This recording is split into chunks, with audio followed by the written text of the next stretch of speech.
Halo para movie mania, apa kabar kalian hari ini? Semoga kalian dalam keadaan yang baik-baik saja ya. Pada kesempatan kali ini, Mimin akan kembali menyuguhkan kepada kalian semua sebuah alur cerita dari salah satu drama Korea yang menurut Mimin wajib banget buat kalian simak, terutama bagi kalian para pecinta genre komedi romantik. Drama yang akan Mimin bawakan kali ini berjudul My Strange Hero. My Strange Hero adalah seri televisi Korea Selatan yang dirilis pada tahun 2018.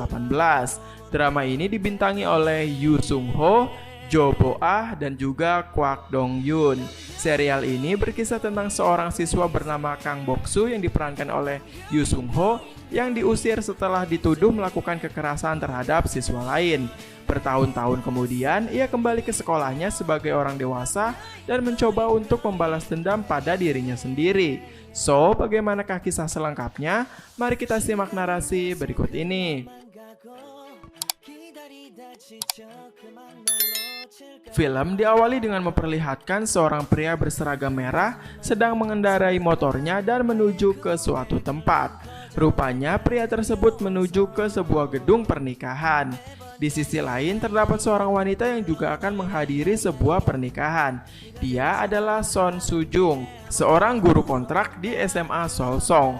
Dia datang ke acara pernikahan atasannya bertujuan untuk mendapatkan impresi dan berharap agar dia diangkat menjadi guru tetap di sekolahannya. Namun sayang, harapan Son Soo Jung sirna setelah mengetahui kalau rupanya pihak sekolah telah memutuskan untuk merekrut orang dari luar untuk menggantikan posisi Son Soo Jung setelah kontraknya habis nanti.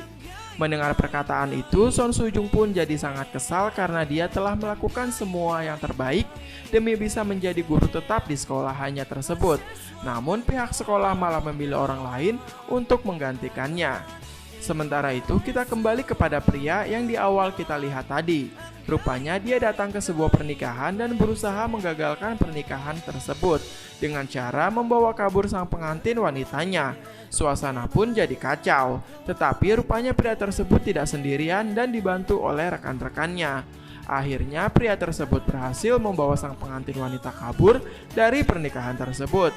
Saat sedang kabur, pria tersebut berpapasan dengan Son Soo Jung yang hendak menghadiri pernikahan di tempat itu juga. Seketika pria tersebut teringat akan sesuatu. Sepertinya pria tersebut memiliki sebuah hubungan dengan Son Soo Jung di masa lalu. Hal itu membuat pria tersebut menjadi tertegun untuk sesaat. Sementara itu, Son Soo Jung yang kesal karena gagal menjadi guru tetap pun meluapkan emosinya kepada makanan yang ia santap di acara pernikahan tersebut. Di tempat lain, rupanya pria tersebut adalah orang yang bekerja di bidang jasa konsultan cinta. Dia bersama teman-temannya dibayar untuk menolong orang dari permasalahan cintanya, termasuk pengantin wanita ini yang membayar pria ini dan kawan-kawannya untuk menggagalkan pernikahannya. Pria ini adalah Kang Bok-soo. Bok-soo bersama dengan kedua temannya mencari uang dari pekerjaan semacam ini. Setelah menjalankan misi tersebut, Bok-soo dan kawan-kawannya pun sedikit berbincang mengevaluasi misi yang baru saja mereka jalani. Sampai akhirnya tiba-tiba mereka hampir saja menabrak rombongan anak SMA yang menyeberang secara mendadak. Namun melihat anak-anak SMA tersebut, Kang Bok-soo jadi kembali tertegun karena ia sepertinya jadi teringat akan sesuatu di masa lalunya. Hal itu tampak membuat Kang Bok-soo jadi sedih. Sampai akhirnya kita langsung dibawa flashback ke masa saat Kang Bok-soo masih SMA, tepatnya pada tahun 2009. Pada saat itu, Kang Bok-soo adalah seorang siswa yang cukup bandel. Saat berangkat sekolah, bukannya sekolah, ia bersama kawannya justru membolos dengan cara melompat dari pagar sekolah. Namun sial, Kang Bok-soo dan kawannya ternyata ketahuan oleh guru yang memergoki mereka akan membolos. Seketika mereka pun dihukum oleh Pak Guru untuk berjalan jongkok mengelilingi lapangan sekolah. Karena celana mereka terlalu ketat, celana mereka pun jadi sobek saat menjalankan hukuman. Meski begitu, Kang Bok-soo adalah murid yang tampan. Salah satu teman wanita mereka tetap memberikan semangat kepada Kang Bok-soo. Rupanya Kang Bok-soo dulunya merupakan murid di SMA Seolsong. Seusai menjalani hukuman, Bok-soo dan kawannya pun masuk kelas. Dan di sana rupanya Bok-soo satu kelas bersama dengan Son Soo Jung yang ternyata dahulu mereka adalah teman satu kelas. Pantas saja tadi si Bok-soo sempat tertegun saat berpapasan dengan Son Soo Jung, bro. Oke, lanjut. Son Sujung ternyata adalah seorang ketua kelas yang cantik, baik, dan juga sangat pintar. Hal itu membuat teman Boksu jadi terkesima kepada Son Sujung. Meski begitu, Kang Boksu tetap merasa sok cool dengan bilang kalau Son Sujung adalah gadis yang biasa-biasa saja. Sampai akhirnya Pak Guru datang dan membagikan hasil tes seluruh siswa. Orang yang mendapat nilai tertinggi tentu saja Son Sujung, sementara yang mendapat nilai terendah adalah Kang Boksu. Hal itu menjadi bahan tertawaan teman satu ruangan. Karena hal itu, Pak Guru mengelompokkan setiap anak berpasang-pasangan. Anak yang paling bodoh akan dipasangkan dengan anak yang paling pintar, agar bisa membantu nilai temannya. Itu artinya, Kang Boksu akan dipasangkan dengan Son Sujung. Dan nantinya teman yang bisa membuat temannya mengalami peningkatan nilai akan mendapat nilai tambahan dari Pak Guru. Son Sujung yang merupakan anak yang sangat ambisius pun jadi bertekad akan membuat Kang Boksu mendapatkan kenaikan nilai. Minji yang merupakan gadis yang suka kepada Boksu jadi cemburu melihat Boksu berpasangan dengan Son Sujung. Dia jadi meminta dipasangkan dengan Boksu juga. Namun berhubung Minji juga murid yang bodoh dan nilainya sangat buruk, Pak Guru pun tidak mengizinkan Minji bersama dengan Boksu. Karena itu artinya sama saja dengan bunuh diri. Dan hal itu pun jadi bahan tertawaan teman-teman lainnya. Setelah itu, Son Sujung pun segera mendatangi Boksu dan memohon untuk kerjasamanya. Tak lupa, Son Sujung juga meminta jadwal Boksu untuk belajar bersama. Akan tetapi, Boksu seakan acuh tak acuh dan tak memperdulikan Son Sujung. Meski begitu, Son Sujung masih berusaha bersikap ramah meskipun dia merasa sangat kesal. Hari-hari berikutnya, Son Sujung terus berusaha mengajak Boksu untuk belajar bersama. Tapi Boksu tetap saja menghindar dan selalu mencari-cari alasan. Hal itu sampai-sampai membuat Son Sujung menjadi sangat stres dan marah. Son Sujung yang marah pun mengajak Boksu untuk berbicara di luar. Di sana, Son Sujung memaki-maki Kang Boksu dan memarahinya karena selalu tidak mau diajak belajar bersama. Son Sujung mengatakan kalau dirinya tidak mau mendapat nilai yang kurang bagus hanya karena seorang pria bodoh macam Kang Boksu. Son Sujung pun menabok pipi Boksu dan memberikan sebuah buku untuk dipelajari oleh Kang Boksu. Meski begitu, Kang Boksu jadi merasa aneh setelah disentuh pipinya oleh Son Sujung. Bahkan saat di rumah, Kang Boksu jadi belajar. Hal ini dirasa sangat aneh oleh keluarganya. Karena pasalnya selama ini Kang Boksu tidak pernah belajar. Kang Boksu jadi terus terbayang-bayang perkataan Son Sujung dan jadi merasa sangat deg-degan. Keesokan harinya di sekolah, Kang Boksu pun mengembalikan buku Son Sujung yang telah ia kerjakan soal latihan di buku tersebut. Saat mengembalikan buku, Kang Boksu kembali merasa gugup dan deg-degan saat melihat Son Sujung. Meski begitu, Kang Boksu tetap berusaha menutupi perasaannya dengan cara menjelek-jelekan Son Sujung di hadapan temannya. Kemudian kini Son Sujung sedang berada di tempat kesukaannya, yaitu di atap sekolah sambil memeriksa hasil pekerjaan Kang Boksu. Saat sedang memeriksa pekerjaan Kang Boksu, Son Sujung melihat seorang anak sedang dibully di belakang sekolah. Dan ternyata hal itu juga dilihat oleh Kang Boksu yang sedang hendak membuang sampah. Melihat kejadian itu, Kang Boksu pun langsung menolong anak tersebut dan menghajar para pembuli tersebut. Sementara itu, Son Sujung hanya menyaksikan kejadian itu dari atas atap. Akibat perkelahian itu, kaki Kang Boksu jadi terkilir meskipun Kang Boksu berhasil mengalahkan para pembuli tersebut. Gara-gara perkelahian itu, Kang Boksu jadi dimarahi oleh guru karena dikira ia sengaja berkelahi. Hal itu membuat Son Sujung jadi heran sendiri. Setelah itu, kini pelajaran olahraga dimulai. Pak Guru mengadakan sebuah lomba balapan jalan dengan cara kaki diikat kepada kaki pasangan masing-masing. Kang Boksu pun kembali berpasangan dengan Son Sujung untuk melaksanakan lomba ini. Son Sujung yang selalu ambisius dalam setiap hal pun tampak sangat serius mengikuti lomba ini. Sementara itu, kaki Kang Boksu yang masih terasa sakit akibat terkilir tadi pun jadi tidak bisa maksimal saat melaksanakan lomba ini dan mereka akhirnya terjatuh. Son Sujung yang tidak mau kalah dalam lomba ini pun akhirnya menggendong Kang Boksu sampai garis finish dan memenangkan lomba tersebut. Setelah itu, Kang Boksu pun dibawa ke ruang UKS. Dan di sana ia jadi marah kepada Son Sujung karena telah menggendongnya di depan anak-anak. Hal itu sangat memalukan bagi Kang Boksu karena ia terlihat sangat bodoh. Son Sujung tampak tidak mau memperdulikan ocehan Kang Boksu dan segera pergi. Sebelum pergi, Son Sujung bilang kepada Kang Boksu kalau dia melihat perkelahian Kang Boksu di belakang kelas tadi. Dan Son Sujung mengatakan kalau itu cukup keren. Mendengar perkataan Son Sujung, hati Kang Boksu jadi kembali deg-degan dan terkesima. Ia jadi termenung sendiri dan merasa jatuh cinta kepada Son Sujung. Sampai-sampai kawan-kawannya datang pun ia tetap saja termenung dan terus saja memandangi Son Sujung dari jendela ruang UKS. Sepulang sekolah, Kang Boksu pun menunggu Son Sujung pulang dan tanpa basa-basi, Kang Boksu langsung mengajak Son Sujung untuk berkencan dan pacaran. Mendengar hal itu, Son Sujung pun kaget dan hanya tertawa. Kemudian Son Sujung bilang kalau dia tidak mau berpacaran dengan orang bodoh. Kang Boksu pun kemudian berjanji akan belajar lebih giat lagi agar tidak menjadi bodoh. Dan akhirnya Son Sujung pun memberi syarat agar Kang Boksu memperbaiki nilainya terlebih dahulu jika ingin berkencan dengan dirinya. Mendengar hal itu, Kang Boksu pun jadi senang karena itu artinya dia punya harapan. Setelah itu, Kang Boksu pun jadi sangat semangat dalam belajar. Bahkan ia sangat rajin mengerjakan soal latihan dan membuat Son Sujung jadi heran dengan perkembangan Kang Boksu. Dan episode 1 pun selesai dan kita langsung lanjut ke episode kedua. Oke, lanjut. Di awal episode kedua, tampak Kang Boksu kembali sedang belajar bersama dengan Son Sujung. Kini mereka belajar di rumah Kang Boksu. Seusai belajar, Son Sujung merasa sangat lapar dan mereka pun akhirnya makan bersama. Seluruh keluarga Kang Boksu pun jadi semakin heran. Karena selain jadi rajin belajar, kini rupanya Kang Boksu sudah berani mengajak seorang gadis datang ke rumahnya. Keesokan harinya di sekolah, ujian pun dilaksanakan. Seluruh anak tampak serius mengikuti ujian tak terkecuali Kang Boksu. Seusai ujian, Kang Boksu tampak sangat senang karena sepertinya dia mendapatkan nilai bagus dan segera ingin menunjukkannya kepada Son Sujung. Namun ternyata Son Sujung sedang tertidur di atap sekolah dan hal itu membuat Kang Boksu semakin terkesima melihat kecantikan Son Sujung. Kang Boksu pun melindungi Son Sujung dari sinar matahari sampai akhirnya Son Sujung terbangun dan Kang Boksu langsung membelai rambut Son Sujung. Hal itu tampak membuat mereka berdua jadi salah tingkah, namun juga membuat mereka menjadi semakin dekat.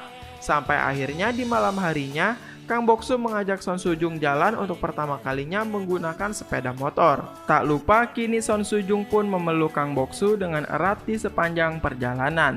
Tampaknya mereka berdua kini telah resmi berpacaran. Akhirnya mereka pun berhenti di suatu tempat dan di sana mereka saling berbincang. Kemudian Son Sujung pun menagih hasil ujian Kang Boksu tadi siang yang belum sempat Kang Boksu berikan kepada Son Sujung. Kang Boksu pun sangat senang karena berkat Son Sujung dirinya mendapatkan nilai yang lebih baik. Meskipun belum setinggi nilai Son Sujung, tapi setidaknya kini nilainya telah menjadi lebih baik. Setelah itu mereka kembali berbincang sampai akhirnya Kang Boksu bertanya apa impian dari Son Sujung. Son Sujung pun bingung karena dirinya belum punya impian apa-apa. Namun Kang Boksu menyarankan kepada Son Sujung untuk bagaimana kalau dirinya menjadi seorang guru saja. Karena itu sepertinya akan sangat cocok dengan Son Sujung. Son Sujung pun mempertimbangkan hal itu sampai akhirnya Son Sujung sepertinya tertarik untuk menjadi seorang guru. Dan kemudian mereka berdua pun menghabiskan malam bersama dengan sangat bahagia pada saat itu. Sampai tiba-tiba kita kembali dibawa ke masa sekarang di mana akhirnya Son Sujung benar-benar telah menjadi seorang guru. Ya, meskipun hanya seorang guru kontrak. Son Sujung terbangun karena ada seorang murid bernama Yongmin yang sedang ingin melakukan konseling karena dirinya merasa sangat stres akibat tekanan pelajaran. Akan tetapi Son Sujung sendiri kini juga sedang mengalami banyak masalah yang membuat dirinya menjadi sangat stres juga. Akhirnya Son Sujung pun hanya menjawab seperlunya dari curhatan muridnya tersebut. Dan tiba-tiba di sesi konseling, seorang pegawai kantin masuk dan menagih tunggakan biaya konsumsi Son Sujung yang telah menunggak selama 3 bulan. Son Sujung pun langsung menyudahi konselingnya dan menyarankan Yongmin agar bertemu dengannya lagi di lain waktu. Sementara itu, Son Sujung pun segera bergegas ke ruang administrasi untuk melunasi tunggakannya. Sebelum ke ruang administrasi, Son Sujung melewati kelas dan berharap seandainya saja ia bisa menjadi seorang guru tetap, maka dia tidak akan mengalami kesulitan finansial seperti ini. Dan ternyata Son Sujung kini bekerja menjadi seorang guru di sekolah lamanya dahulu, yaitu SMA Solsong. Sesampainya di ruang administrasi, Son Sujung langsung ditanya oleh kepala administrasi tentang kontrak kerjanya yang sebentar lagi akan habis. Kemudian kepala administrasi menawarkan bantuan agar Son Sujung bisa menjadi guru tetap di SMA Solsong. Namun Son Sujung harus membayar uang sebesar 50.000 won karena kepala administrasi mengaku bahwa dirinya adalah saudara pemilik sekolah. Son Sujung pun kaget dan tentu saja menolak tawaran tersebut. Son Soo-jung pun mengancam akan melaporkan hal ini kepada polisi. Namun kepala administrasi balik meledek nasib yang kini sedang dialami oleh Son Soo-jung. Sepulang dari pertemuan itu, Son Soo-jung mampir ke panti jompo tempat neneknya dirawat. Di sana ia curhat mengenai permasalahan yang kini sedang ia hadapi, termasuk masalah finansial dan juga pekerjaannya. Di saat itu, ia jadi teringat akan Kang Bok-soo dan juga atasannya yang mengatakan kalau Son Soo-jung tidak akan diangkat menjadi guru tetap. Son Soo-jung pun merasa sangat bingung dengan hidupnya kini. Sampai akhirnya saat Son Soo-jung pulang ke rumah, ia akhirnya memutuskan untuk menggunakan uang seluruh tabungannya untuk membayar kepala administrasi agar dirinya bisa menjadi seorang guru tetap, meskipun dia sangat bimbang akan hal itu. Keesokan harinya, Son Soo-jung merasa senang karena telah membayar sejumlah uang kepada kepala administrasi dan mengira kini dirinya telah bisa menjadi seorang guru tetap. Akan tetapi harapan itu sirna seketika ketika seluruh staf di kantor guru memberitahukan jikalau kepala administrasi telah kabur dari sekolah dan membawa semua uang administrasi para murid.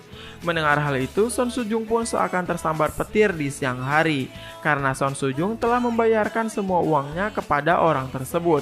Berulang kali, Son Soo-jung berusaha menghubungi si kepala administrasi tersebut, namun tetap saja tidak ada hasil. Hal itu membuat Son Soo-jung semakin stres. Karena stres, Son Soo-jung pun jadi semakin murung.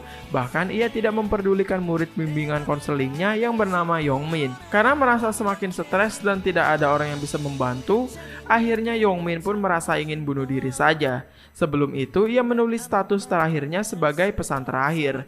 Di status itu, Yong-min mengungkapkan semua unek-uneknya tentang kesetresannya di sekolah, mulai dari tekanan pelajaran sampai perlakuan para guru yang acuh tak acuh. Setelah menulis status itu, Yong-min rupanya menghilang dan hal itu membuat seluruh sekolah jadi geger karena orang tua Yong-min melaporkan kejadian ini kepada pihak berwajib. Dan lagi berita ini juga rupanya menjadi berita yang viral di seluruh Korea. Hal ini tentu saja membuat seluruh pihak sekolah menjadi sangat panik, termasuk Son Soo-jung yang kemudian mencari Yong-min kemana-mana. Setelah mencari kemana-mana, Yong-min tiba-tiba mengirim pesan kepada Son Soo-jung dan mengatakan kalau dirinya ingin bunuh diri. Son Soo-jung pun bertanya di mana keberadaan Yong-min dan langsung bergegas mendatangi lokasi Yong-min. Son Soo-jung pun mendatangi Yong-min yang kini berada di tepi jembatan untuk bersiap bunuh diri. Sesampainya di tepi jembatan, Son Soo-jung bukannya membujuk Yong-min untuk membatalkan niatnya untuk bunuh diri, Son Soo-jung justru mengajak Yong-min untuk melakukan bunuh diri bersama-sama. Karena Son Soo-jung juga sangat stres menghadapi masalah hidupnya. Dan singkat cerita, setelah segala perdebatan di tepi jembatan tersebut, Yong-min jadi malah mengurungkan niatnya untuk bunuh diri dan meminta maaf kepada ibu guru Son Soo-jung. Namun karena Son Soo-jung menaruh ponselnya di pagar jembatan, saat mendapat panggilan, ponsel Son Soo-jung jadi bergetar dan hendak terjatuh. Karena refleks, Son Soo-jung pun dengan sigap mencoba menangkap ponselnya yang terjatuh. Namun sayang, hal itu membuat Son Soo-jung jadi terjatuh dari jembatan, akan tetapi masih sempat ditangkap oleh Yong-min. Di tempat lain terlihat Kang Bok-soo sedang kembali menjalankan pekerjaannya. Kali ini dia mendapat tugas untuk menyampaikan pesan pemutusan hubungan dengan seorang wanita. Di sisi lain, Yong-min rupanya semakin lama semakin tak tahan menahan Son Soo-jung. Dan akhirnya mereka berdua pun terjatuh bersama dari atas jembatan ke dasar sungai. Hal itu ternyata dilihat oleh seluruh orang yang ada di tepi sungai, termasuk Kang Bok-soo dan wanita yang tadi ia putuskan hubungannya. Melihat kejadian itu, tak ada satu orang pun yang mau menolong Son Soo-jung dan Yong-min. Mereka hanya ribut di pinggir sungai, termasuk Kang Bok-soo. Wanita yang tadi melihat hal itu pun menyuruh Kang Bok-soo untuk menolong mereka. Namun Kang Bok-soo menolak karena ia hanya akan melakukan sesuatu hanya jika ia dibayar. Mendengar hal itu, wanita tadi pun bilang kalau dia akan membayar Kang Bok-soo untuk menolong Son Soo-jung dan Yong-min. Tahu dirinya akan dibayar, Kang Bok-soo pun segera melompat ke sungai dan segera menolong mereka. Di sisi lain, Son Soo-jung yang tidak bisa berenang pun semakin lama semakin tenggelam ke dalam sungai. Di saat-saat kritisnya, Son Soo-jung jadi teringat akan sosok Kang Bok-soo yang semakin lama semakin mendekati kepadanya. Karena yang menolongnya memanglah Kang Bok-soo. Kang Bok-soo yang berhasil meraih Son Soo-jung pun dengan segera membawa Son Soo-jung berenang ke permukaan. Dan film pun langsung bersambung. Nah, itu dia keseluruhan alur cerita dari episode 1 dan 2 drama Korea yang berjudul My Strange Hero. Nah, gimana? Seru kan? Mari kita nantikan kelanjutan episode berikutnya ya. Sekian dari pembahasan Mimin kali ini. Mimin ucapkan terima kasih dan sampai jumpa lagi. Dadah!